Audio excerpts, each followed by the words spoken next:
আসসালামু আলাইকুম।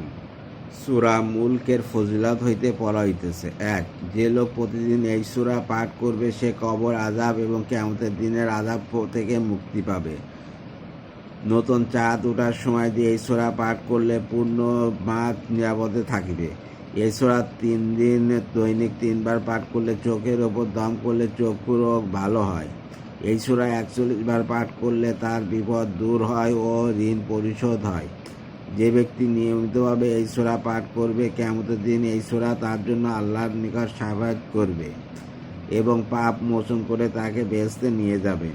সর্বদা এই সূরা আমল করলে কবর আযাব হতে রেহাই পাবে ও নিম্নের 5টি কাজ করলেও কবর আযাব মাফ হয়। ক. নিয়মিত নামাজ পড়লে। খ. সর্বদা তাসবিহ পড়লে। গ. শুদ্ধ রূপে কোরআন শরীফ তেলাওয়াত করলে। ঘ. গরিব দুঃখীদের দান খয়রাত করলে। ঙ. প্রস্রাব করে প্রথমে ঢিলাকুরুপ দ্বারা পবিত্র হয়ে পরে পানি নিলে। আর নিচে 3টি বদ অভ্যাস বর্জন করবে।